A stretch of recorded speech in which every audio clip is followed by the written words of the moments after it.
Reload, shoot outside the screen. The Sega guys are back. Yes, it's me, Dan the Mega Driver, and here he is, the rage to my smarty. It's James the Segaholic, somewhere around here. Somebody help me!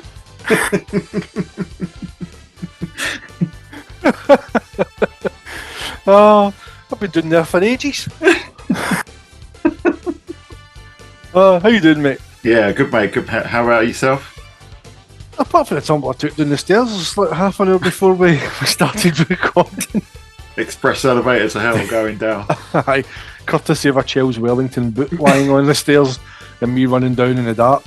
So people without kids, they just don't know, do they? Like, nah. I can't think of a time. You know, my oldest is 15. I can't remember a time when there wasn't something strewn on the stairs, or anyway, I don't know what the normal floor looks like. What's there not crap everywhere? What colour's the carpets again? Apart from that, mate, I'm brand new. How's yourself? Yeah, good, mate.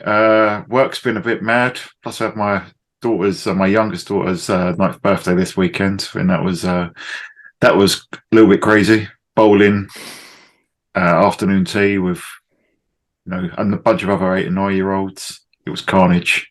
I was eager to get back to work after that. Aye, need a holiday after that. That's logging on, booking a week off. It's nice to have the bank holiday as well. And another one coming up at the time of recording this as well, so that'll do me. Thank you very much. Yeah, might actually get some time to play some games at some point. No. The last one I thought we would get a wee bit of time, and I ended up in the loft doing three dump runs because good lady was up there going, that can get binned, that can get binned, that can get binned. I'm like, oh. So driving to the dump 3 times. My Corsa was chock full of crap. Must have looked like I'd been kicked out or something. Was driving to a refuge or something.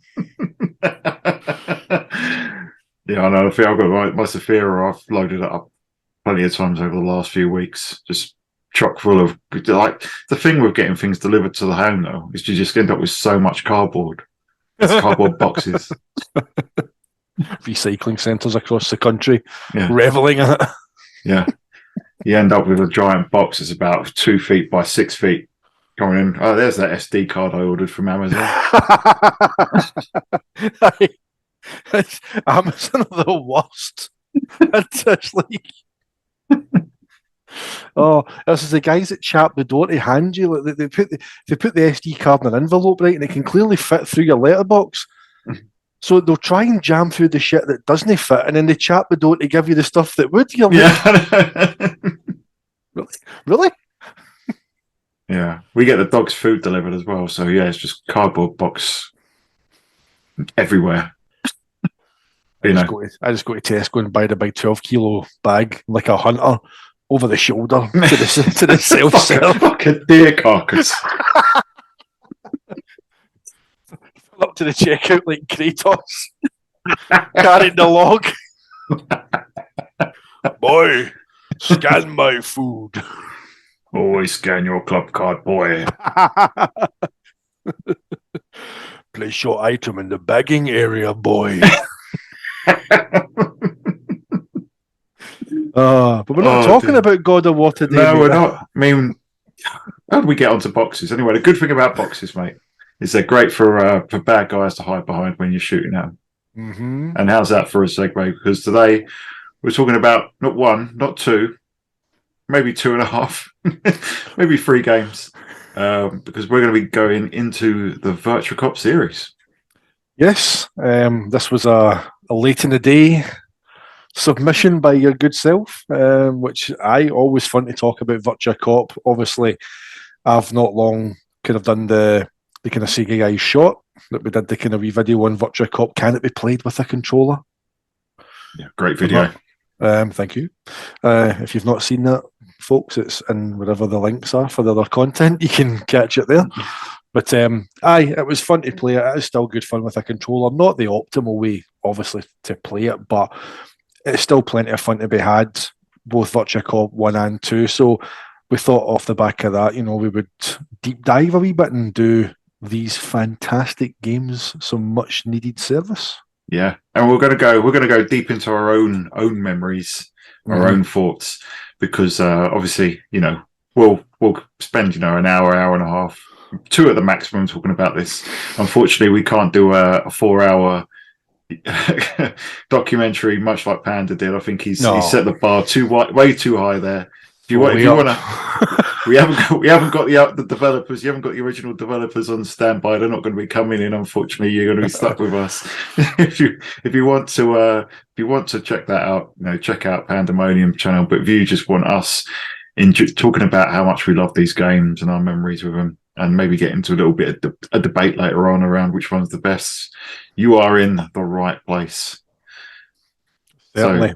So best place to start, mate, is the game that you were playing for the channel recently in Virtua Cop 1, released in the arcade in September 1994, and then released on the Saturn just over a year later in November 95. Where did you first play this? So the first time I seen Virtua Cop was in Booth's Arcade that I've mentioned before. Now, this arcade is kind of facing onto a main road on Renfield Street in Glasgow.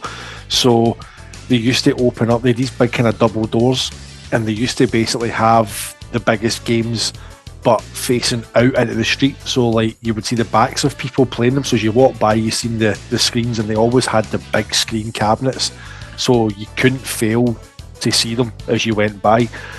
People waiting at the bus stop right outside it used to kind of grumble and moan because the crowds that would gather, people missing buses, wee Granny Gibbs wanting her 46 back to Castlemilk where 13 bags of shopping, she's not getting, she's missed it because there's a crowd playing Virtua Cop. But at one point they did have the big 3 lined up. Obviously the big 3s, we know them because they came to the Saturn, but they actually had Virtua Fighter 2, Sega Rally and Virtua Cop lined up.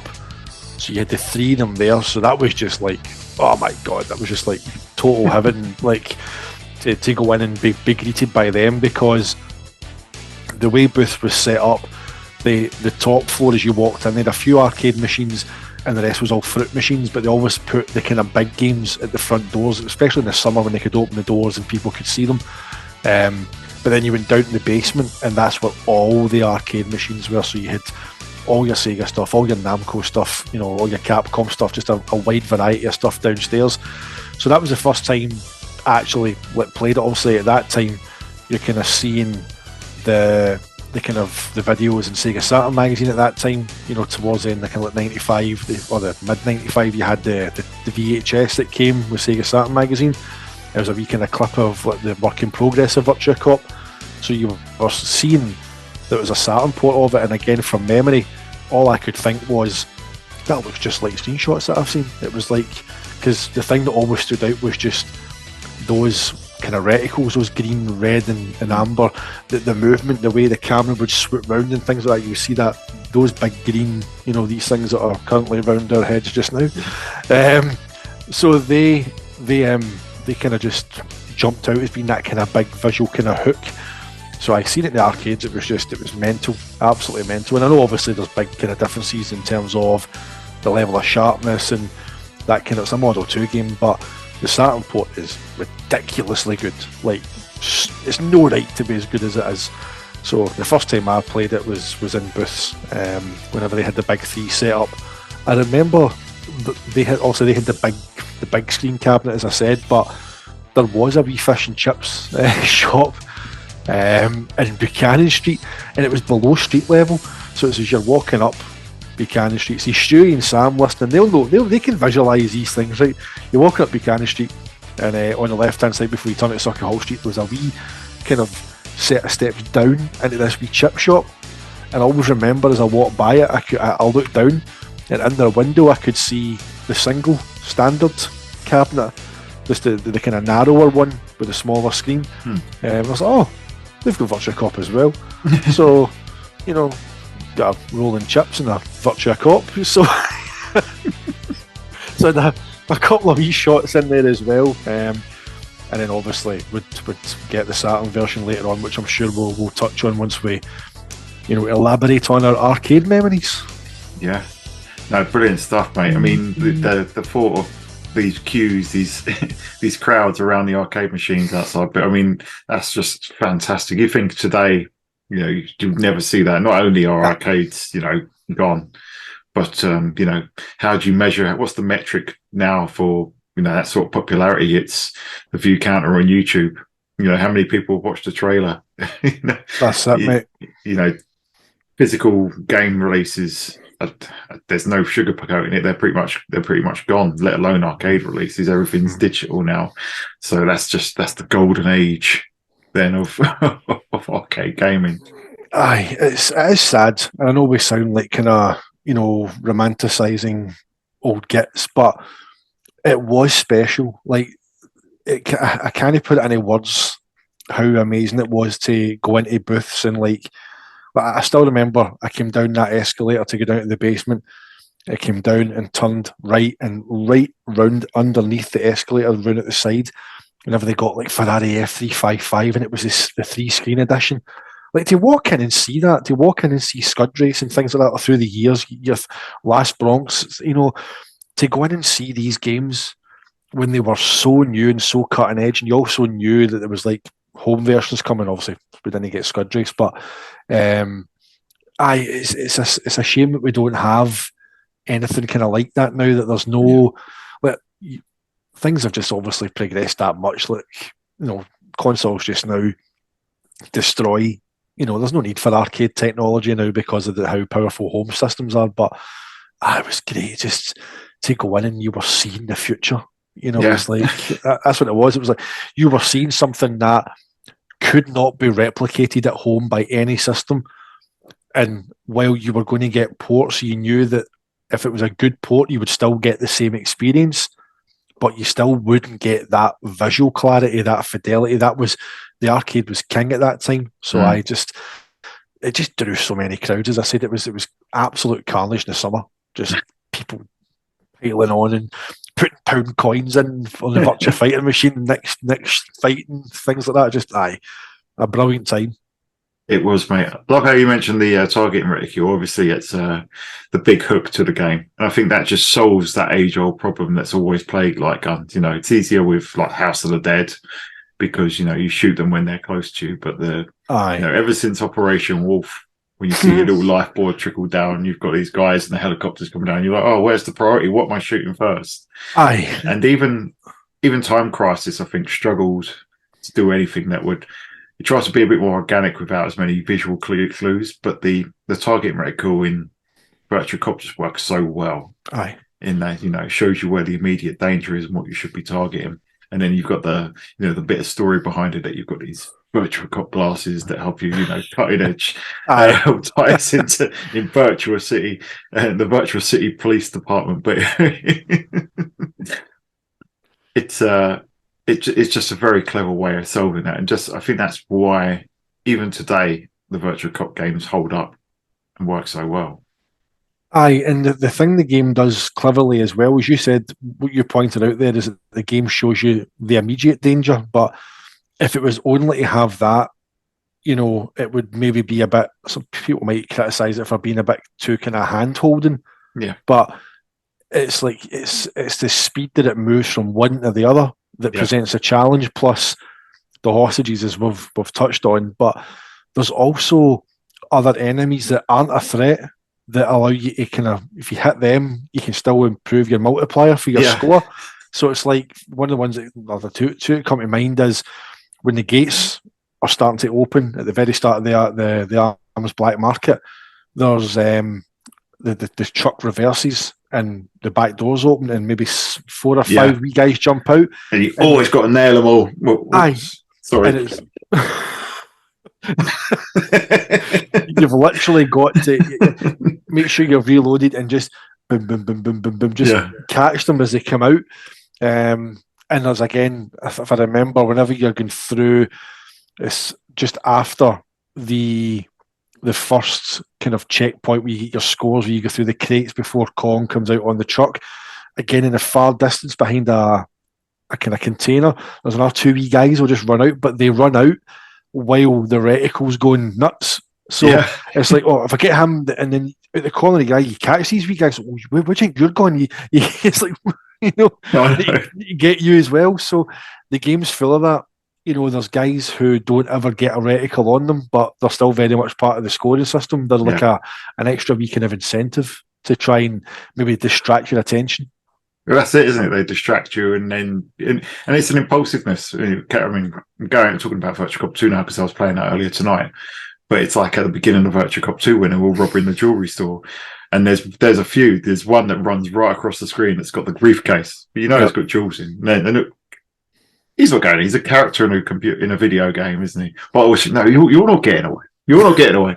Don't get away with those jewels. Take him out. You sneaking out the back. I'll have you as well. That's right. It's the guy trying to duck at the back door at the back left-hand corner. That's right. That's it. Trying to go through the doors, and that's when the reticle was going on to others, and you're like, I can't let him escape. No, he's a getaway driver. We need to take him out. You start making up all these weekend reasons in your own head. It's like, and that's when you start getting really into it. That's where the immersiveness kicks in. But just what you said, I know we're going to touch on Virtua Cop 2 as well, but that kind of distraction you talked about, and you mentioned it on WhatsApp earlier, like there's guys that are, again, they don't get a reticle, but they go, hey! And it totally, if there's a reticle in one and you hear that, hey, you go, oh, what? It's like it takes your attention away. It's like, hey! Oh, brilliant. There's bits like that in Virtua Cop 1 as well. It's just, it doesn't hold your hand so much because otherwise everyone would be walking through it. Obviously, it's quite a challenging game. Mm-hmm. With a controller, it's tough. With the gun, it's still tough. You still got to, be a pretty good shot, and you've got to have good reactions. And there's certain bits you have to really rely on your memory. It's memorizing the enemy layout and the level layout, and it's not an easy game. And obviously that's at default difficulty. It's just a kind of a perfect balance. And then you've got that, again, we talked about this a little bit on the Xbox episode. We're talking about Outrun and Crazy Taxi. Again, it's classic Sega scoring hook, risk versus reward. It's just the company was just so good at that. Aye. No, that's exactly it. It's that whole, everything comes back to that score attack because, like, obviously you've got your justice shots. If you kind of hit them in the hand and the kind of the gun falls out, and else you can do the kind of 3-hit, which I used to literally hand on heart, no word of a lie. I could one credit clear that on default difficulty on the Saturn back in the day, and that's what Sam was even telling me. He watched that video, and he says to me, and he'll be listening to this, I knew where the enemies were coming from because I watched you play it that fucking much, he said. So he even knew where they were coming from. But people kind of lose sight of the fact that, again, it's got score attack elements in it. You can go through it and blast your way and whatnot, but just watch that multiplier in the top left-hand corner. That wee bar fills up ×1, ×2, ×3. You know what I mean? It's long you go without getting hit, you're building that up and you rack up the scores. So, I'd love to get like a wee CRT just to play it with a light gun again, because I doubt I'd one credit clear it now, man. Jesus, my reflexes are nowhere near that good. I can't even avoid a welly when I set of stairs these days, mate. What chance have I got with waiting outside the screen? I can't run credit. I think it took me a few, even after a few practice runs on the first one a few weeks back. Maybe it's my roof. I mean, I used to be able to get that multiplier way up to like 6, 7, 9. I can't remember. But I remember at one point it stopped going up. It's like and the shots just do so much. You get so many points from doing like justice shots. You get to the end and it's like you input your name and it's like your score's just miles above the second one. You're like, champion of justice. That's right. Oh no, but it's again, if you walk up to it the first time you see it, it's a light gun shooter, but then again, it's got depth, which goes back to that thing we said about the kind of Sega score attack thing. There's a depth and a kind of mechanic to the gameplay that once you get it, that's the hook. Yeah. And it's like, it's the same with Sega Rally and the free tracks. You play those free tracks for over and over. It's the same with Virtua Cop. Yeah, it's short. You can beat it in 25 minutes, but you'll be back. Yes. Again and again and again. That's it. I don't even play Lakeside in Sega Rally because it doesn't count in my in my time. I just get to the end and start it again. That's it. That's just the way it works. See, I didn't actually get to play it that much in the arcade. I got a very quick go back on we used to go on these trips with the local pub. They'd arrange these family days. Sometimes it was Clacton, some times it was Margate, and I think it was Clacton. And it was Clacton because there were so many arcades around. And we went there recently, and of course it's all just 2p machines now and stuff. But back then it was a proper arcade, and it had everything there. But I remember it was kind of sat between, I think it was a Killer Instinct cabinet and possibly the original Tekken, or something similar. It wasn't Virtua Fighter, but it wasn't brand new when I first saw it. It was in 1995. It'd been out for a bit, and it was a slim, tall one. So the impact on me on this one wasn't as big, but it was still, I had a quick go, put a quid in, and it was, out of those three in the line, I knew which one I wanted to play. Aye. I loved it. My attention was taken by, I think, Daytona USA at the Lutz cab with the big sit down and the huge screen. Of course, I only had a couple of quid to use there as well because I was only about 11 at the time. Aye, see, that was the thing as well. Also, my uncle took me to booths every Saturday, as I said, but it wasn't as if he was kind of giving me like 10, 15, 20 quid. It was, he was still tight. It was like, here's like £5 coins. You had to pick your games carefully, mate. That was it. That's it. It was like walking into a candy shop. It was like, it's like, what do I play? This I say, like, I can still visualize what machines. If I can close my eyes and I can walk through that basement at booths and still see where Initial D was, where Sega Touring Car was, where Daytona was, where House of the Dead 1 and 2, Virtua Striker 2 as well. For some reason, Virtua Striker 2 was right beside the door to go back upstairs at the back end. I don't know if that was like kind of a ploy. It's like the football game, getting them hooked in a football game before they try to leave. Oh! Rainbow! Great goal! And then, of course, we've got to talk about the Saturn port because that is just a miracle that they managed to get it. I mean, obviously, we've talked about Panda's documentary before, but what the team did with that port is amazing. I mean, Virtua Cop was proclaimed to be the very first fully texture mapped action game, and that was kind of how far ahead of the times it was. In 1994 when the Saturn had come out, this is the very first texture mapped game that wasn't a racer or a beat up, right. With these huge open areas, detailed characters, enemies, and I think a lot of people might have thought it was impossible to do on the Saturn, but what they pulled off with it was amazing. Aye, as was said, and again, if you watch Panda's documentary and you talk, or you see him talk to these guys, and the fact that many of the team, it was their first major project, some of them hadn't even taken on any kind of role like that, and they just made an absolute mockery of the whole Saturn is difficult to program for. Yeah. Not that we're saying that it wasn't, I touched on that on the wee video playthrough that I did, that it did make a mockery of that, but that's not us trying to kind of play it down and say that the architecture wasn't difficult for developers, but for a team of rookies as they were at that time to do that. And then you see the thing they were talking about, how they manipulated VDP 1 and 2 for the enemy headquarters at the parking lot bit.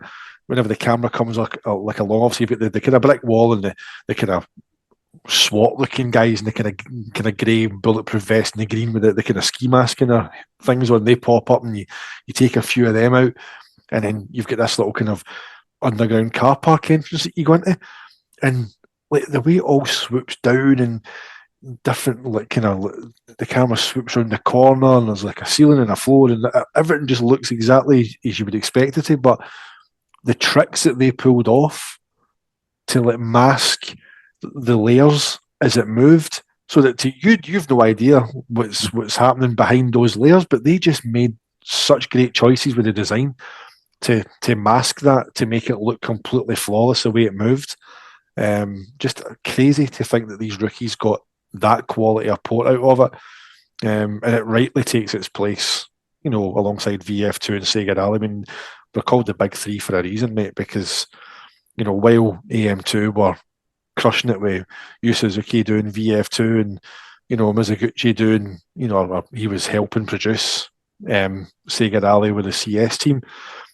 For these rookies to just stand alongside these established Sega legends and go, oh, by the way, we've just done Virtua Cop as well. It's like, and Yu Suzuki did kind of touch base with these guys. I think it was in Panda's documentary as well. Is that he came back and made sure that the cursor, the wee kind of the sight that you get on screen for the controller, that it was good enough. Like, no, it has to play good with a controller. Yeah. He made sure that they got that, and to be fair, they've nailed it. As I said before, you can enjoy it with a pad. Yeah, absolutely. That was the bit that stuck with me as well, just how they managed to sort the, render that overpass or that underpass into the garage.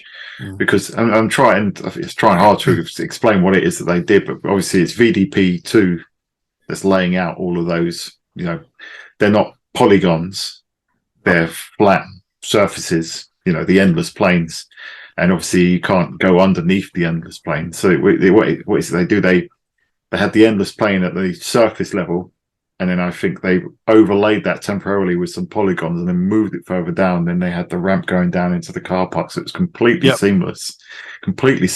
But the trickery involved, and that's just—it's not even just programming; it's just that sort of that next level problem solving, isn't it? That's what you call finding a solution, mate. That's it's like modern problems require modern solutions. Again, rookies came up with that. It's like, wonder what happens if we did that. Well, it works. It's like, it's so clever. Yeah, I remember Bad Influence Game Master both featured it prominently, albeit. I remember even not owning a Saturn at that point, I was a bit prickled by the way that they said, I think both Dominic Diamond and Violet Berlin both mentioned separately, good games haven't been very plentiful on the Saturn at the moment. Aye. Andy Crane, that was his opening line in that segment. Good games on the Saturn have been thin on the ground recently. But there's 3 coin-op conversions coming. The first one is Virtua Cop, but it's like one of the gladiators is like, you reload by aiming outside the screen. I'm like, mate, you can't even miss them. Fucking inch for the screen. And it cuts to Rhino with the arcade racer playing Sega Rally. The graphics are really great, but it's really realistic. And I'm like, I'm not getting a motor with you, mate, if that's what you call realistic. You've just kissed that mud wall. No. Like, no. Aye, the footage that and the attention they gave the big three on Bad Influence was as on par with their entire Saturn coverage. Shite. Yeah. As I said, Games Master was similar with Dominic Diamond. I think he said that the games have been thin on the ground as well. When I was thinking, well, I've seen loads that I liked. Because did he not go to Japan in that episode? He might have done, actually. He did. That's the one, actually. Yeah. Something about. What was it? He said something about can these 3 change the ailing Saturn's fortunes? I think is a line that he uses. I'm like, it was just getting kicked for pillar to post, mate. No, he'd only been out for 6 months. I know. That's the thing. Yeah, Pan's Dragoon, Clockwork Knight, Bug, Victory Guard. Probably not as high profile, but it had great games on there. It's Virtua Fighter Remix, Daytona. Obviously big fans of Daytona. Not everyone is, but I always found it odd. But I think Virtua Cop was when that came out on the Saturn. Over here, it was when people started to sit up and momentarily take notice and take it, because there was nothing like it on anything else. No, and how was it?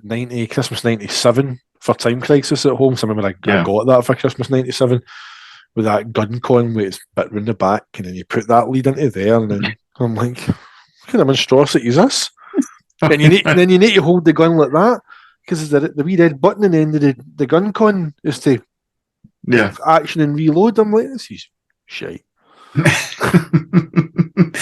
Although there is a Christmas video, a camcorder video my uncle's got, and they're all sitting in the living room opening their gifts, and all you can hear in the background is action, reload. It's Time Crisis in the background. Yeah, I mean, obviously we're going to be biased, but I think Virtua Cop is a million miles better than Time Crisis, except for one thing. What's that, mate? The intro. Oh, since you have travelled so very far, be my guest and let me entertain you, Shaburo-garo. Wild dog.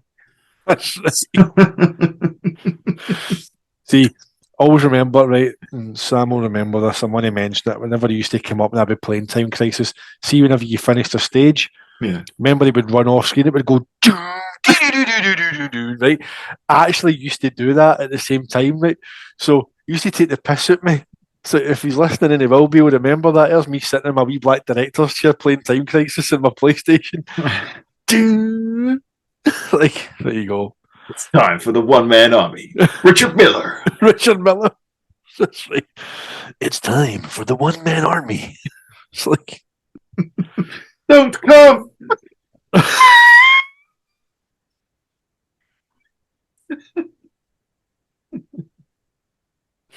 Oh, mind out the gutter, please. Yeah.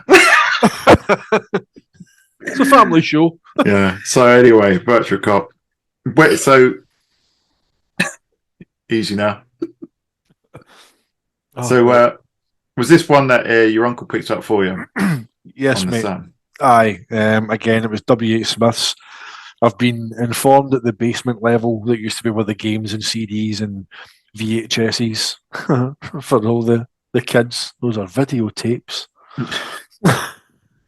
We've looked at the YouTube stats, mate. Our audience know what a VHS is. We've seen what our core demographic is. So, excuse me. It was at the basement at W. Smith on Argyle Street in Glasgow, and again, their Saturn section was very small. And then it was on the bottom shelf, Virtua Cop and the obviously the Virtua gun, big long box. And he picked it up for me because obviously I was like, oh, it's that Virtua Cop that we played in the arcades. So I think for some reason my uncle thought if I buy him that, I don't need to spend it in the arcade. So I don't know, but I think it was like $49.99 or something like that. Yeah. But that was brilliant. It was meant to be. If I remember, I'm trying to think when it would have been that I got it, because she said it was meant to be like a Christmas present, but I got allowed to play it early, kind of thing. Because obviously it was like a Christmas present, but it was to play because obviously he decided at the time. I didn't get my own one of the year later, but it was, and again, getting that home and actually seeing that running, it was jaw dropping to see it moving. I don't think anybody could have expected that it would run and look as good as it did. Like, to me, to say, my uncle had a big 50-inch rear projection telly back then, and also he has a Saturn all hooked up to his home cinema system. So I'm standing here playing this. I'm standing playing it in front of. Not playing the deluxe cabinet. Aye, I was like, this is fucking brilliant. This is the arcade. You know, it's like it was in my mind's eye. It was totally indistinguishable. And obviously now looking back at it, it's obviously, as I said, the kind of visual clarity isn't kind of there. But some of the design choices that the team made, especially in colour palette wise on the second stage, they've actually improved it, I think. Panda pointed that out in his video as well, that some of the changes that they made to like kind of the colour of the sky and some of the kind of the environments, the kind of mud piles and the kind of hills and slopes, they kind of changed it to make it a bit more, not appealing, but easier to kind of see the kind of differences in the terrain. So it was brilliant to get that back then. And obviously whenever I got my own Saturn, because it was bought for me, then I got to take that down the road and play it on my own one. But it's just I was a bit of a wee spoiled bastard, to be brutally honest, in the 90s, mate, honestly. Like, just, would you like new Saturn stuff? Yes, please. And then you get a wee bit older and you get a wee part-time job and then you start having to fend for yourself. Yeah. You know? So it's like buying your own games. What about you, mate? What was your first Saturn memories of it? So the Saturn, so I didn't actually play the Saturn port till quite a bit later. I actually got Virtua Cop 2 first because I got my Saturn for my birthday in November 96. And then I got Virtua Cop 2 for Christmas that year, which we'll talk about in a sec. And then I don't think I got Virtua Cop 1 until 1998. Wow. And I think I got it from Computer Exchange. The big bucks for Virtua Cop 1. So I had two stunners. And I thought, well, I played Virtua Cop 2 to death, so I need to play the original because I haven't played the original since that fleeting moment in the arcade. So brought it home, and obviously the impact was lessened because time had moved on, and I played Virtua Cop 2 a lot. I think this was before House of the Dead came out, though. Right, and I loved it, and it's probably one that I've grown to appreciate more in, as time's gone on. Whereas I thought, Virtua Cop 2 is the big upgrade from it, and now they're a lot, they're up closer. Has Virtua Cop 1 surpassed it? We'll talk about that later, but so the impact on me wasn't as big because I played the first one because I played the second one before it, but I was more impressed back in the day looking at the previews and everything because I was another game that I really liked that I played a lot in the arcade because I actually had this one in my local swimming pool was Lethal Enforcers. I remember that. And I thought, that was digitized graphics from Konami, and I was like, this looks amazing. And then Virtua Cop was just so many levels above that. Well, the guns were kind of similar. The six-shooter, shoot outside the screen concept was very similar. And so straight away I wanted it. I wanted to play it. I just didn't get the chance to play the first one, only fleetingly in an arcade once, and then a few years later. But it's what more can I say? Really, it's an absolutely stunning game, and still was in 1998. Aye. I think it's that whole kind of visual style is, again, it's very similar to VF1. Obviously I know it's a Model 2 game and there's textures on there, but the enemies still have that. They're not flat shaded, but they still have that kind of look about them. Yeah. They're closer to the kind of VF1 style. Whereas like Virtua Cop 2's, there's different like clothes and jackets and everything, accessories and things like that. So I just think it's that kind of visual style. It's just got something about it. And plus the fact it's original and it was groundbreaking as well, I think is why, again, you can come back to it. And it's that gameplay mechanic, that hook that gets you in. Plus the fact that the game just runs so damn well. Yeah. It's unreal how well it runs. And even today you can play it and it's still, in my opinion, the best way to play it.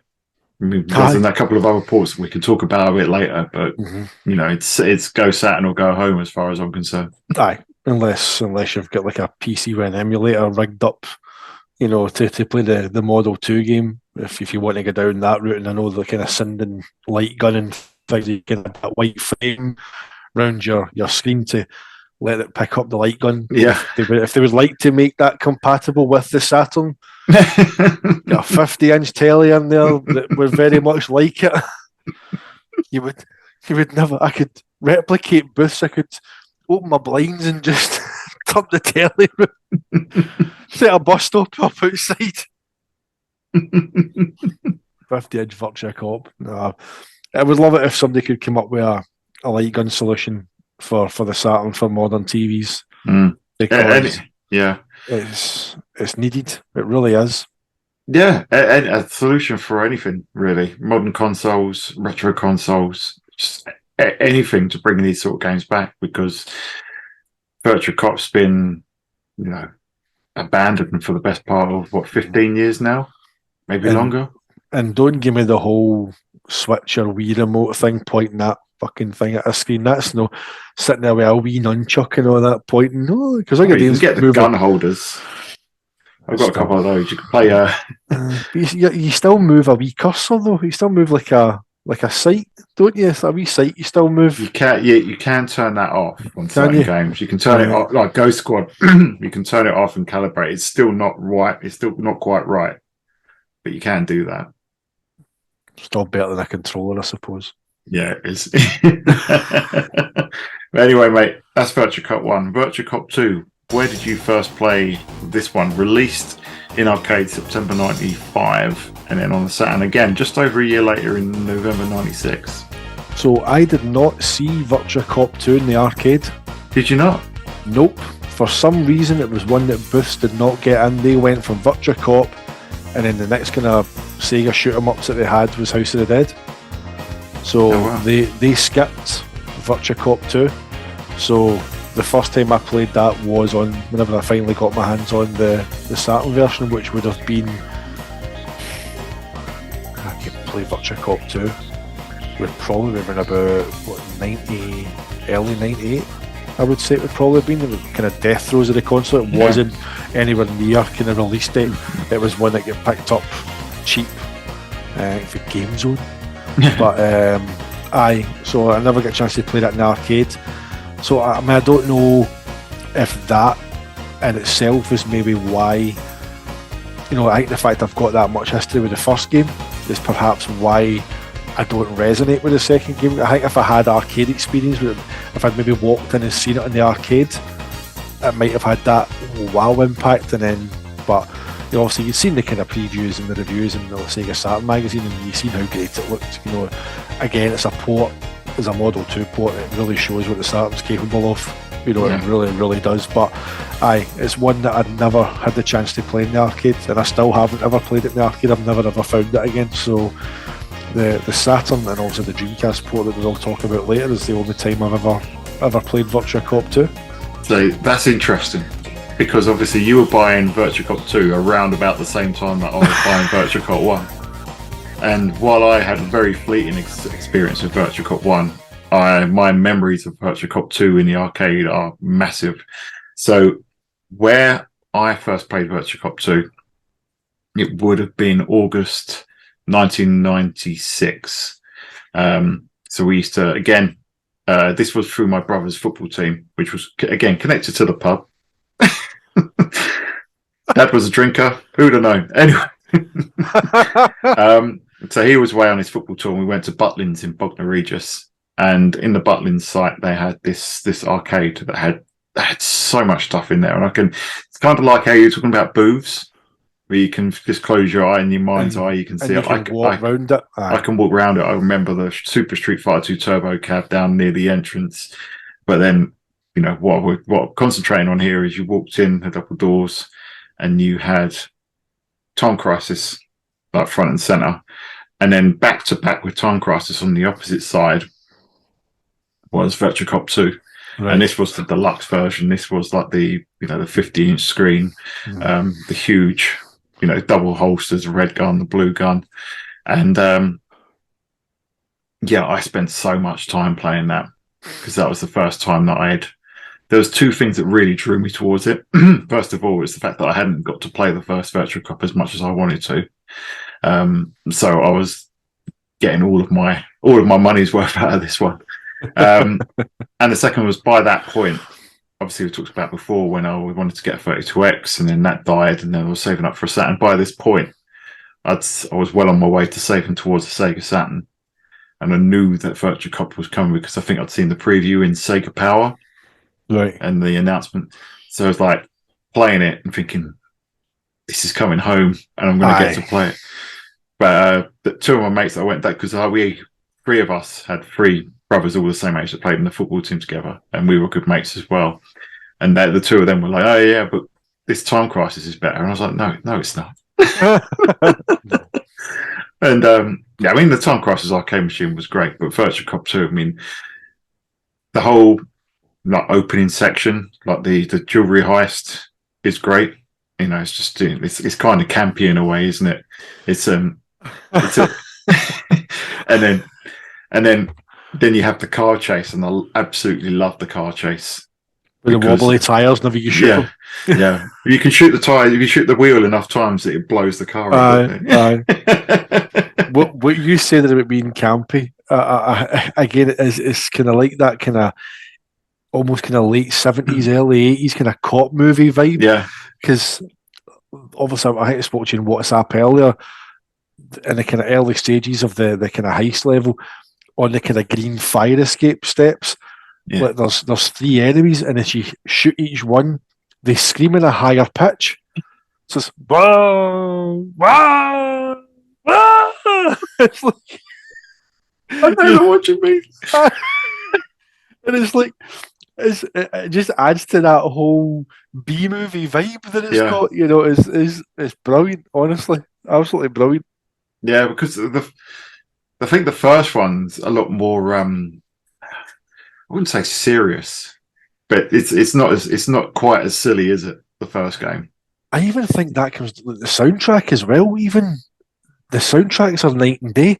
Yeah, you know, it's like if you listen to like, Virtua Cop 1 soundtrack, it's very kind of serious and beat driven, and you know, quite kind of in its era. It's very 90s, but you know, I think Virtua Cop 2. You know, it's kind of quite jazzy at times. You know, it's like I think we nailed it earlier when you said after you've been playing Virtua Cop 1, you feel like you you work for a bit OCP. Oh, mate, I'm going to the chippy after going drop it. you know, fucking come quietly or there will be trouble. Yeah. Whereas I said after playing Virtua Cop 1, I feel like I'm in the car with Starsky and Hutch. Yes, it has got. It's that vibe. It has got that vibe, and I think it's. You know, in Virtua Cop 1, you're kind of down the docks, aren't you? Down the docks, and then you're at the dig site, and then the gang headquarters at night. Whereas Virtua Cop 2, you're on, you know, you got the heist, which is in the middle of the day on. Is it Seaside Lane? It's one of the routes. It's all blue skies. So it's a lot more. And then you go on the big yacht, the second one. So save the mayor. Big chase. I remember that obviously because if I remember the yacht level, does that not start where like there's a helicopter lands and drops off some guys? Yeah. I always remember the scale of that when I played that, and I looked at it and I went, "Am I going on that boat?" And it's like as you're going towards it, like holy shit, you're going on that to actually fight your way through it. So, the levels are, you know, I can't sit here and say Virtua Cop 1's level design is superior because. You know, the branching paths, they're a lot larger. There's a lot more going on. Maybe that's what adds a wee bit to Virtua Cop's kind of more frenetic pace. It's a lot more, in a way, this is a really daft tangenty kind of style comparison, but it's almost like the Shenmue games. Yeah, no, that's a good comparison. I think Virtua Cop 1 is smaller in scale, but more intimate, faster paced. Yep. Whereas Virtua Cop 2 is bigger. I mean, that's when I was playing it earlier, and I know that it's obviously VGP1 is doing a lot of the floor, even though that's, you know, there's obviously some trickery going on there because how you get the undulating roads and everything, and you've got the buildings surrounding you, and obviously a lot of them are parallax. Right. But things like some of the stores that you go past are fully polygonal. Obviously, the cars are polygonal. The enemies are polygonal, and I'm thinking, how is the Saturn doing this? And it's 30 frames a second, and it never misses a beat. And it's like that the Save the Mayor stage. It's like you say, you get out of the car and it pans round, and then you've got the huge yacht there, and you've got the booth there, and then you've got the building there, and I think you've got another yacht over that side. And you're just like, is that where I'm going? And then you go into the building, and you go through the yacht, and then when you're in there, you go into like the dinner hall, don't you? And they're all coming up from behind the stage and stuff. And then you can shoot all like the dinner and the fruit and everything that's on the table, and that's all destructible because there's a lot in there that's destructible as well. I mean, we talked about the cars that you can shoot the wheels and they go, but then you've got like the destructible fruit. You can shoot some of the utensils that are in there, and they go. and start swinging. That's Come right. off. Are you going to that kind of like dinner area? It's like Venkman and Ghostbusters. I've always wanted to do this. And the Smashes flowers are still standing. We came, we saw, we kicked its ass. Yeah. So I didn't get that far when I was playing it in the arcade. I think I only ever got to, I think we got to the first stage boss like once or twice with my limited coins, and then yeah, and then it was holidays over and wait until Christmas. So I got my Saturn for my birthday. Got the day after my birthday. Once I pulled all my birthday money, paper money all together, and I got Nights into Dreams with some of the rest. But then it was like, my mum was like, "What do you want for Christmas?" I was like, Virtua Cop 2, Virtua Cop 2. That's what it had to be. And yeah, I got it for Christmas. And obviously, how old was I? I would have been 13. And my uncle came round like Christmas Day to come and see us. And I cringe when I think of this. I always cringe when I think of this. So I remember doing it, but I wasn't thinking at the time. But I was playing Virtua Cop, and he brought me this really nice polo shirt. He's like, "Here you go, Dan." And I was like, "Thanks." I was just like, my mum was like, "You were so rude." I was like, I think of it now. I was like, wasn't I? I was a little shit. I was so into Virtua Cop 2. I just didn't even think. When guys been away picking that, you've just tossed it. Oh, brilliant. I remember my dad came up Christmas Day, came into the bedroom. He's like, "What's all this about then?" I was like, going through, I was like, "This is how you play it." He's like, "Oh, you just shoot things, don't you?" So yeah. I was like, "So I give you more extra lives?" Go, "You only get one life in life, son." It's all right. Go out of the car. It's a bit deep into it. No, I know. Go out of the car. Game over. So there you go. That's why you're not a police. And that was the only game he had of it. You know, all like 10 seconds. Wow. Jeez.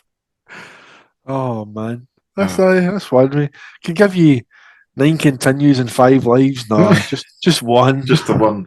I only need one life. That's it. Over. Bloody hell. Yeah. Well, I ended up getting had the official gun, and then we got the Predator, the Predator 2. Did you ever use that? No, I just again I had two stunners as well. Again, whenever I used to play it with Sam, I used to get quite annoyed because I would because I knew where everything was coming from, I was hitting things before he had a chance to shoot them. poor guy, man. It's like either he thought he was doing really, really well, or else he knew he wasn't hitting the thing, because it was like guys are hitting the floor as his bullets are whizzing past their corpse. It's like, oh, that was like me playing Halo Infinite earlier. It's like they got a new pass on there, a new event pass to get bits of armor and stuff. And I was like, right, get 5 kills. That's easy. So jumping in on people that are like dead before I get to kill them. Like shooting at him, someone else has killed him. Shoot at him, someone else has killed him. Shoot at him, someone else has killed him. So I get someone just melees me in the back and kills me. I ended up like with about 8 assists, 20 deaths, and 2 kills. It's like, what the fuck? that's why I don't play Halo Online, because that'd be shocking. I'd get bullied off a 12-year-old. Yeah, it's so sweaty on there now. It's all just the casuals have obviously moved on, and now it's just the people that just live and breathe it. But yeah, the Predator 2. I think my brother actually got that for Christmas, because he got Worldwide Soccer. He got a game for my Sega Saturn. And I think that my mum and dad got the Predator 2, which was just a really cheap third-party gun. It had the wire, the cable, had both a PlayStation end and a Sega Saturn end. Ah, right, aye. And yeah, it's awful. I thought it was broken the other day, but it seems to have righted itself. So I promised my youngest daughter, that I'd play House of the Dead with her. There you go, mate. There we go. So yeah, Virtua Cop 2 is a massive favourite of mine. Yeah, intrinsically tied to those arcade memories and me first getting that Sega Saturn. That's it, mate. And I think it's quite intriguing that our experiences are kind of mirror images. Yeah, just with opposite games, isn't it? Really, Yeah. it's crazy. Yeah, exactly. You had to have some Virtua Cop in your life. It's on one way or another as a Saturn owner, didn't you? So, mate, it's Exactly. one of the key franchises got to be done. It was, but it wasn't just on the Saturn. We'll touch on some of the other ports. The PC version. So I've only played that briefly. So it's funny, I was going to mention it earlier when you were talking about the Sinden light gun and the Wii remote. I went through a phase, and this is before I got all my retro gaming stuff back from my mum's. I went through a phase where I really wanted to play Virtua Cop. I was desperate. I was like desperate to play it. So I read that you could get a Bluetooth receiver and a Wii sensor bar, connect it to your PC, get your Wii remote, sync that to MAME, and sync that to your PC, and you could play the PC version of Virtua Cop using the Wii remote as a mouse cursor. Bloody hell. And I could never get it to work. So I ended up just playing Virtua Cop with a mouse anyway. And the problem with that and the Virtua Fighter ports is that they always seem to run too fast, like 300 frames per second. So they're just unplayable. From what I could see, they're fairly decent ports, but that was the extent of my experience with either of them. I say I've never played the PC versions of any Sega games, but I mean, I think my first PC I got was a custom built one from the PC store in Glasgow before I went to college in '97, and it was a Cyrix 6x86 MX, if I remember, with like a 250 meg hard drive and like just a wee shitey Windows 95 machine for college. And also remember that I tried to install Quake on it, but I didn't have enough room. So I went in and I went, what stuff can I delete? What's this big folder called Windows? You want to teach a 17 or 18-year-old a crash course in reinstalling Windows 95 on a PC? Give him one and let him delete Windows folder, turn his computer off for the night and turn it back on the next morning, because that's what happened to me. What do you mean all these files are missing? Oops. So, and then the next PC I got was one that I built myself for Half-Life 2. So I've never dabbled in any of the either the Sega Rally or Virtua Fighter stuff or the Virtua Cop ports. Yeah, that's the only time I played the Virtua Cop port. But one that I did get a few years back and I do kind of enjoy is the Dreamcast port. Yes, which is an interesting one. So I think it runs at 60 frames per second, doesn't it? Mm-hmm. Yeah. And it has different character models and a different kind of art style, which makes it try to be a little bit more realistic, which I think is fine. But I still prefer to play the Saturn version. What about yourself? Aye. Again, it came out as a standalone game in Japan? In Japan, yeah. Yeah, but it was on the Sega Smash Pack or something they called it in America. Awful Sega Smash Pack, yeah. Aye, so it was on that. Kind of the highlight of that disc, I think, to be fair.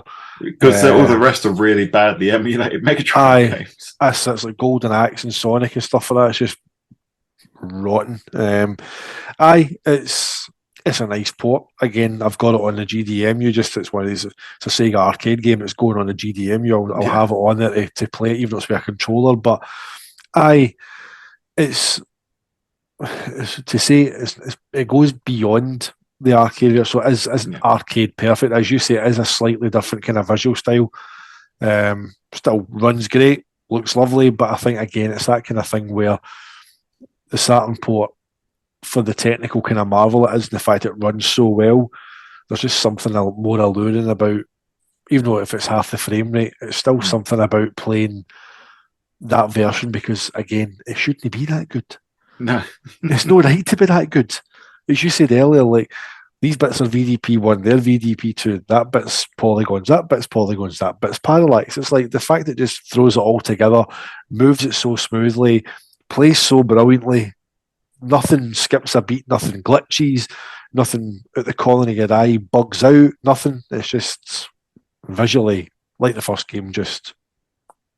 Yeah.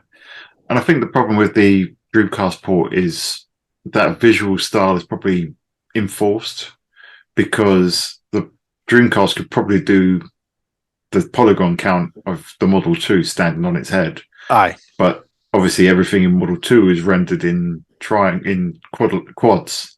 The Dreamcast is after the Saturn they moved away from quads and that's all triangles. So the render is slightly different. And the way that they apply texture maps, obviously Model 2 does a very odd thing with the way that it does texture mapping, which is quite different to which is why the Saturn ports of Virtua Cop 1 and 2 look so good, because the Saturn had proper quads. Yep. Yeah, it had the quads, but it could also do proper texture mapping. So it's quite weird looking at, as you say, as we were saying, Virtua Cop 2 is kind of a campy 70s kind of romp. Isn't it? and then when that gets made, it looks a lot more realistic, becomes a little bit more serious, and it's like I think it loses a bit of the charm.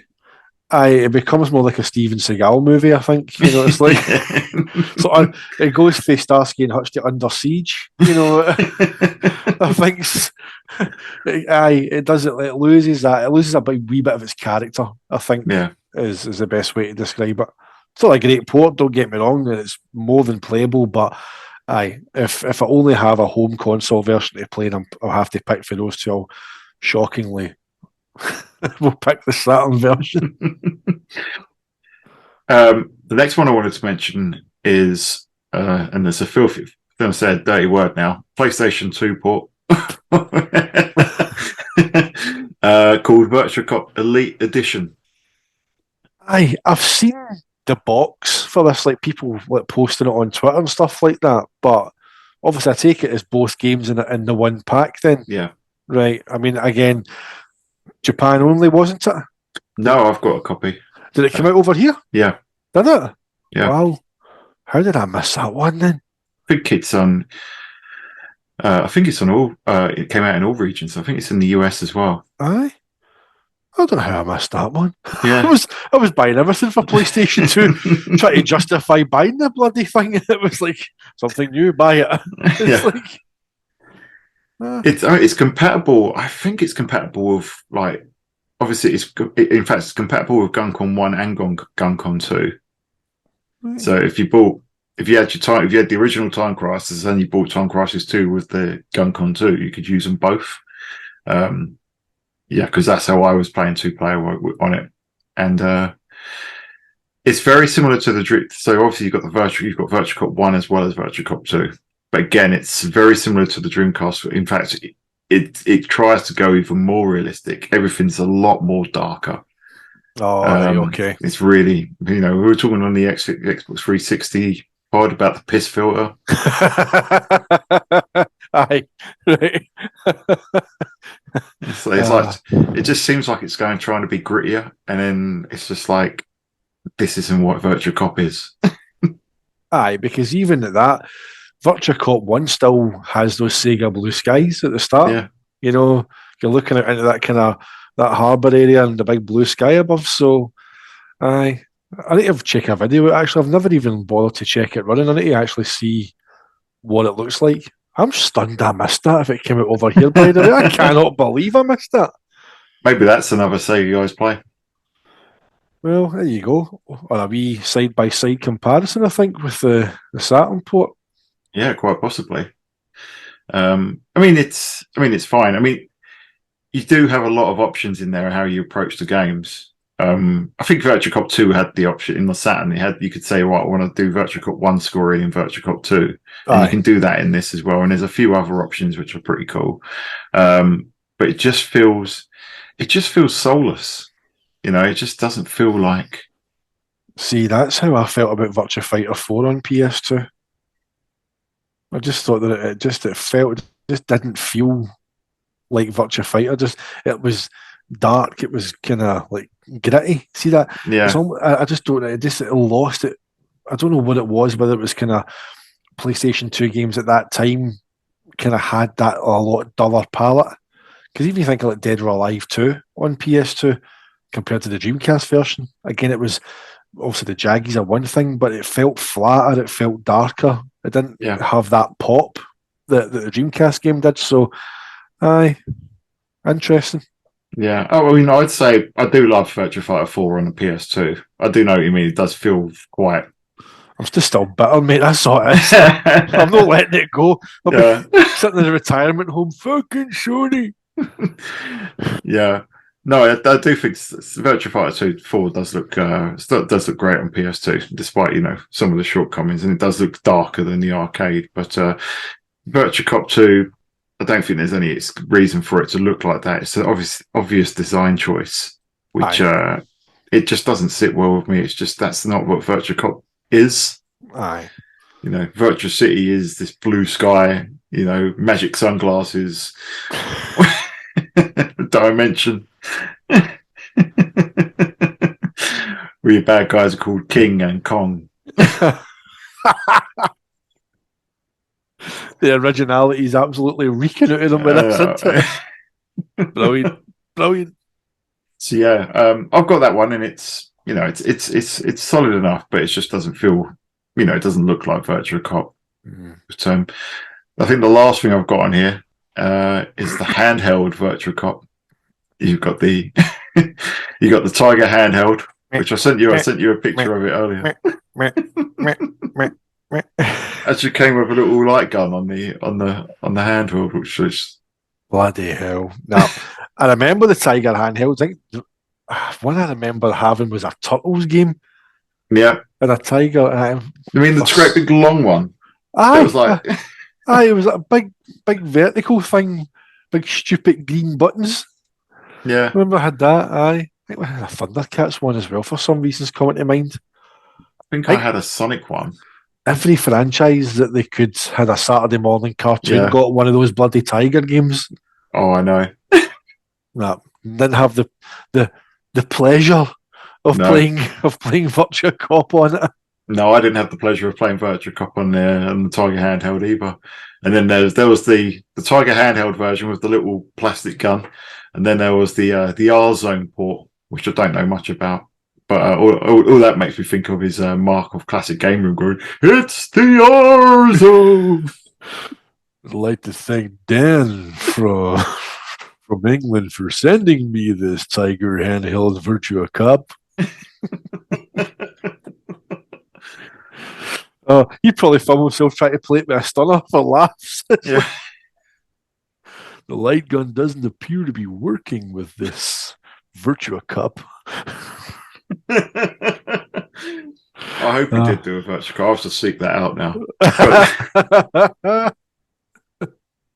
Brilliant, man. But that was that. I think the PS2 version was the very last port to be released, and sadly, we never got anything on the Wii, which was something that I always wanted. I got Ghost Squad, and I got House of the Dead 2 and 3 Return, and I got House of the Dead Overkill. I don't know if you've ever seen House of the Dead Overkill. For some reason, I had that on iOS. I definitely had that on iOS, that House of the Dead Overkill. That rings a bell. I need to check my app store for that. It's been this again, like most of the Sega games, they never updated their apps to 64-bit. So literally, like once you'd bought it, it was gone. If you updated iOS to it was iOS. What was it? Was it 11? Whenever they moved, I think it might have been. Whenever they moved on, 64-bit only. I'm literally searching to see what. I never knew it came to mobile, but there was no Virtua Cop though, was there? No, there was not. So I think the PlayStation 2 port is the very last port that there ever was, which kind of sad, really. That was 3 console generations ago was the last time that we got a Virtua Cop port. Aye, again, it's that whole thing where again Sega just let franchises just go by the wayside. We're talking about Tekken 8 coming out, Street Fighter 6 coming out. Still no sign of a new Virtua Fighter. Yeah. We're relying on community guys. As Sega Rally's getting a homage. Yeah. And Overjump, it's the fans that are doing these things. Sega themselves are quite happy to buy Rovio for $700 million and release Angry Birds, you know. Yeah, But, it's a shame to think that it was that long ago that it we last was. seen Virtua Cop. That was the last Virtua Cop port, but we obviously did get one last game in the arcade, powered by the Chihiro arcade board in March 2003. Virtua Cop 3 was released. It never came home. But James, did you play that one? No, I did not. I mean, I had House of the Dead 3 on the OG Xbox, Yeah. but there was no official gun. It came with this crappy green Mad and Cats. orange. Oh, it's fucking awful. It's such a bad gun. Like, it felt so flimsy and throwaway, and the trigger was crap on it, and it just looked like you were holding a Super Soaker pistol or something. It was just so bad, mate. Honestly, to go from the stunner or the Virtua gun, then we get the Dreamcast light gun, which was a beautiful, weighty, well-designed, ergonomic light gun with the D-pad and the VMU slot and everything like that. And then you had the Mad Catz blaster, what the fuck it was called. I'm sorry, I'm swearing a lot. It's such a bad gun. But you're still thinking at the same time, like, if you're getting House of the Dead 3, we're getting Virtua Cop 3. So, but as I said to you before we came on air, I don't know the depth and ins and outs of it. I've just read very, very kind of briefly. There's certain revisions of the Xbox motherboard that actually has the kind of the white outlines on the motherboard where you can buy RAM chips and solder more RAM on, and there is a port of Virtua Cop 3. I don't know if it was being worked on and canned or how, but you can only run it on one of these modded Xboxes. It's got more RAM, obviously, to bring it up with the Chihiro spec, which was an Xbox with more RAM, as you said. So, again, I've only ever seen videos of it. From what I've seen from it, again, a total move away. It's very similar to House of the Dead 3 in kind of visual style. Yeah. Darker, grittier, maybe a wee bit more kind of campy, cheesy in terms of closer to kind of House of the Dead and maybe Confidential Mission in terms of dialogue. But never had the chance to play it. Never seen it in the arcade. I think by that point, arcades here in 2003 were dead. Everything had moved on to, slot machines and, 2p machines and moving the platforms and trying to win more 2ps, Yeah. No, I did actually get to play it. 2005, so wow. I can't remember where I was. 2003. I think I saw it in Birmingham, in Star City, in the arcade there, and they had it. And it was actually a great big cab that they had there, but it was arcades you could tell were on their way out. So I think there was a couple, like Crisis Zone was next to it. Did it have like stunners, or was it like they'd moved on to the kind of rifle? No, they had the stuff. I think they were black from memory. Right. But my reaction was kind of like, and I did play it. I was like, I have to play this. And if it ever came to the Xbox, I would have bought it straight away. But when I played it, I just wasn't overly impressed. And I think it is again. And coming back to this, I was talking about it just now. The visual style was just too dark.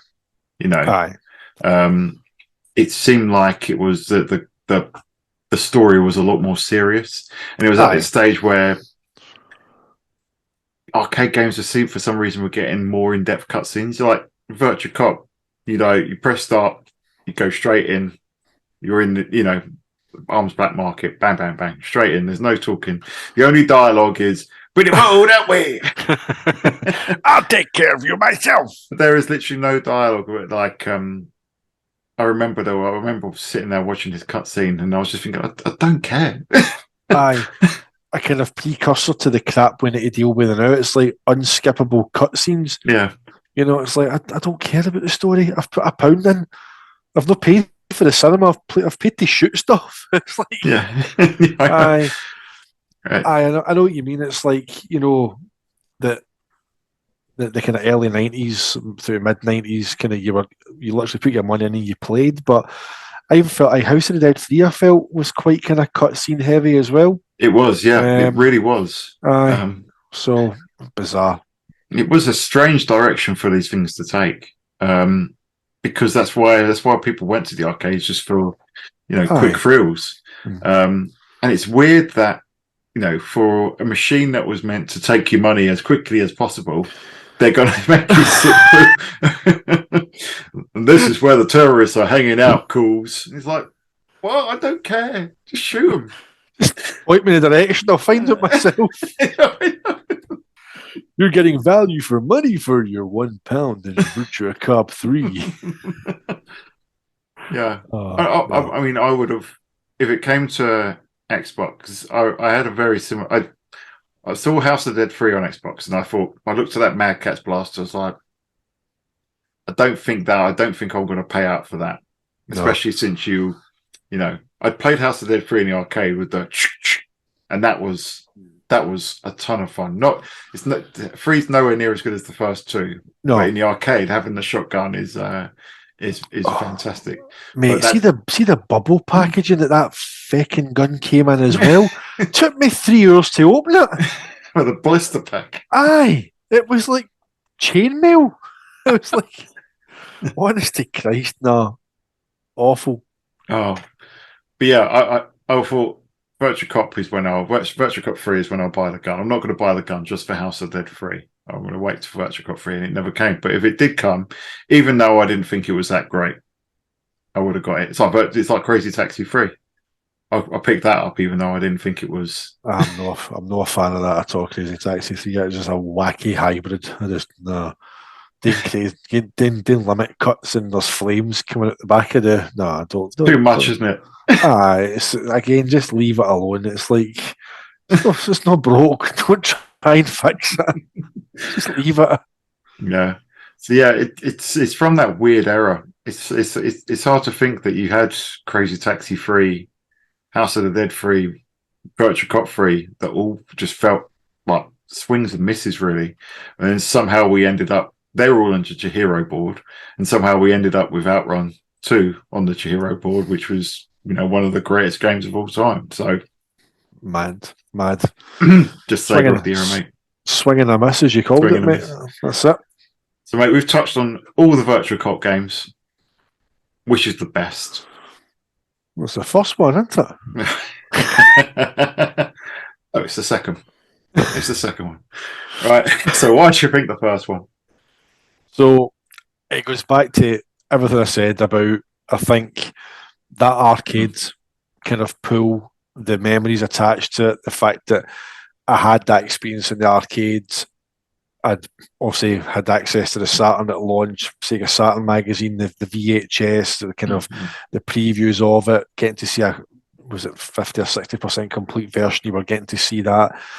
Then obviously getting to take it home pretty much right about when it came out, seeing it running, playing it on the setup my uncle had, which kind of mirrored the arcade screen and stuff. So everything, it just felt like a seamless move from arcade to home. Whereas with Virtua Cop 2, came to it later, after it came out, picked it up later on, as I said, didn't manage to play it in the arcade. And I still think that the visual style of 1 and that more compressed, condensed, more intense environment of it, I think is just more suited to how I like my light gun games to be.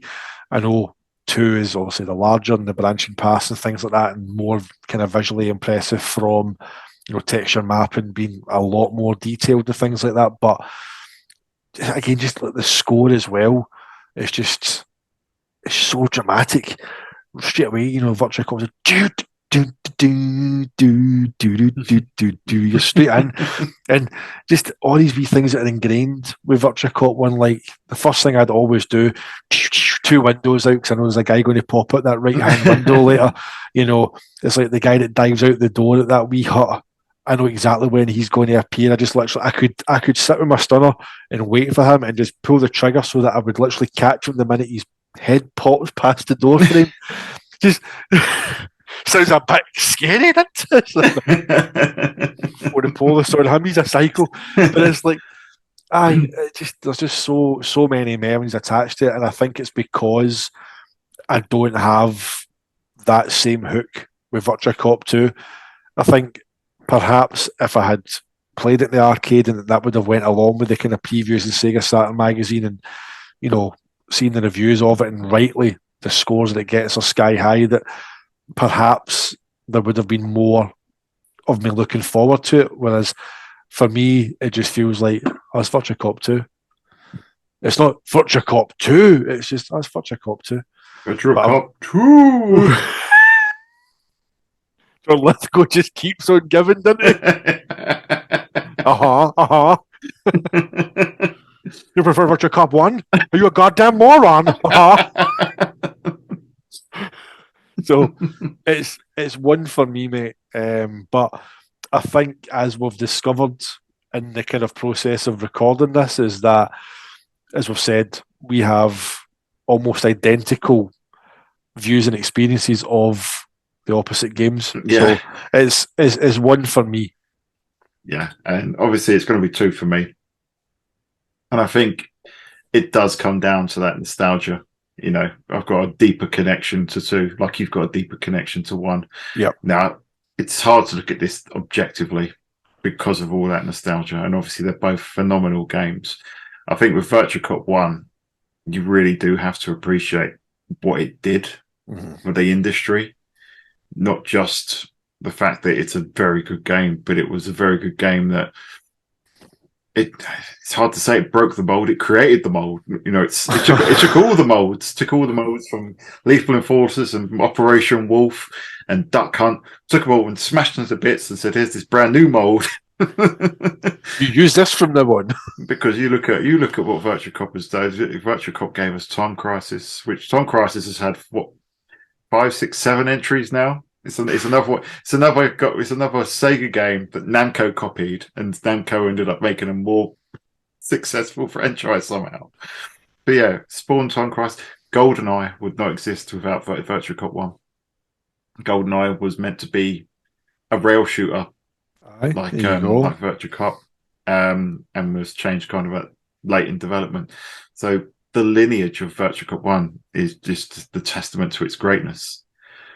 For me, though, Virtua Cop 2 is the kind of the grander game, and whereas you like that frenetic, more, you like the more corridor shooter, that more intimate setting, I do like the wider, the grander Virtua Cop 2 environments. I love the set pieces. I love the fact that you start off with, Arms Black Market it just feels like vintage, like 80s. In the first game, it feels like a vintage 80s. People sneaking into a warehouse and Lethal Weapon, isn't it? Yeah, it is. It's Beverly Hills Cop. Yeah, whereas Virtua Cop 2, it's like people. It's more cartoonish because you've got straight away you've got people smashing up things in the jewelry store and just stealing them like that. Then you've got the car chase. And you've got like the people at the huge building with everyone popping out going, hey. Grenade. Then you've got another car chase, and then you're at another kind of like port or warehouse or anything, and that's when you've got what is the guy's name? And this is where it's a bit silly, isn't it? Because you fight the boss in the first one, he's throwing the barrels at you, and then he disappears. I mean, what is it? Kong in the first game, the first boss. Aye. His trick is he goes, "Hey, I give up, I suck," and then I shoot him in the boys. Yeah. Whereas Videopolis like that, because I said a cheeky wee RoboCop justice shot.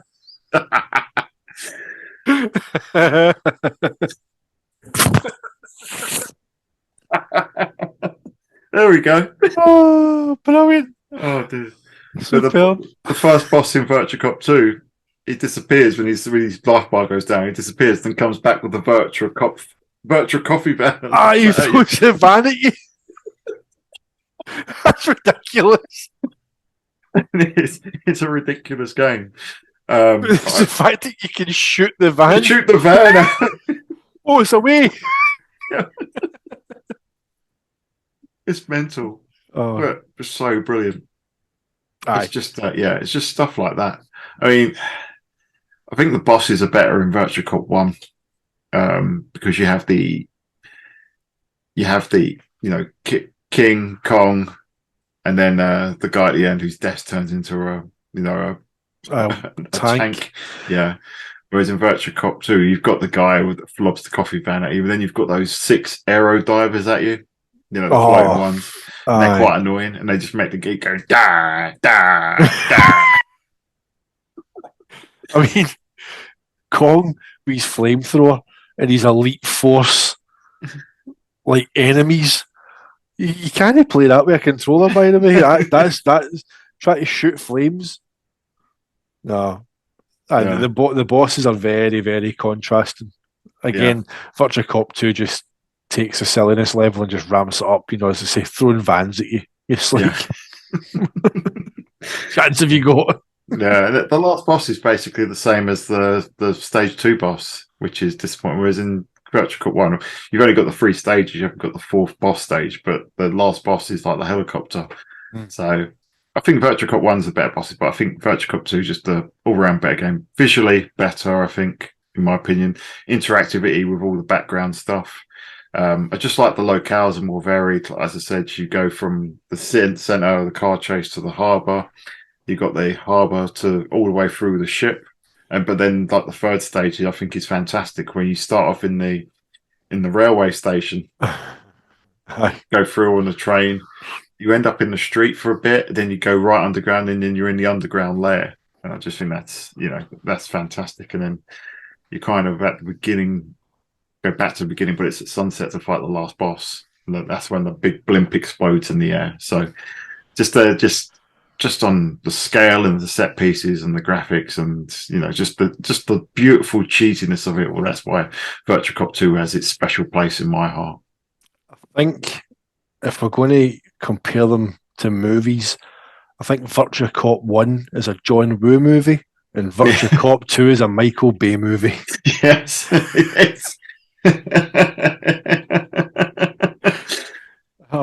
So I said that what you said there about the kind of corridor shooting, a lot of Virtua Cop 1 is like that. If you think of all the kind of the areas, like the kind of the first kind of warehouse, you got it between the crates, even in the Arms Black Market, you get that kind of bit before the first kind of score checkpoint where, again, it's all kind of like containers, it's all very narrow. There's a great bit as well in the 3rd level when you go into the office. You go through the back of the car park and you go up in this beautiful narrow staircase. It's like kind of the metal stairs, and it feels so claustrophobic. It does, yeah. And it's again the sweeping camera movements help that. So, I think the kind of Shenmue 1 and 2 comparison kind of works quite well. First one's very intimate, a lot smaller, more intense than the first one. The second one, so it just kind of expands it all out. But yeah. I think it's one of the first times we've actually disagreed, mate. This doesn't happen that often, but they're both great games. If you've not played them, bloody hell, pick them up and enjoy them. Yeah, there's absolutely no wrong answer, I don't think, and that's why they've both got so much merit. As far as light gun games concerned, in my opinion, 1 and 2. Basically, it's just they are the kind of standard bearers. As you said, they broke the mold, recreated it. It's just a shame, as you say, that again someone else has taken the premise and ran with it and been more bloody successful than the ones who pioneered the originator. It. Well, we've always got Rovio. Get Angry Birds. Next week on the Sega Guys, Angry Birds. Sega Guys play Angry Birds on the iPhone 12. When is that retro now? Oh, don't start that. iPhone's not got a start button. How old's Angry Birds now? Oh, mate, I was playing Angry Birds on an iPhone 4, and that was 2010. So it's a good 12, 13-year-old at least, aye. It's retro, mate. I'm going to have to. We're into retro phones now, by Christ. Oh, God. Get the Motorola Razr out. Need to get a Nokia N95 or a 3210. 3210. I think the one I charged back in like 2001 has probably still got a charge line in a landfill somewhere. It's still ringing. Still ringing. James? Oh, but mate, it's been pardon the pun, a blast talking about the Virtua Cop games. Loved it, mate. Loved it. Just two of my favourite games of all time. Both of them just inseparable. So, listeners, viewers, hope you've enjoyed us talking about Virtua Cop. What are your favourite Virtua Cop games? Is it the first one? Is it the second one? Do you actually like the third one? Are you more of a Time Crisis or House of the Dead person? Let us know. You can get in touch on the comments below. You can catch me at Swooper_D. You can catch the account at SEGAGuys. But until next time, stay retro and we will see you on the Sega side. Sega!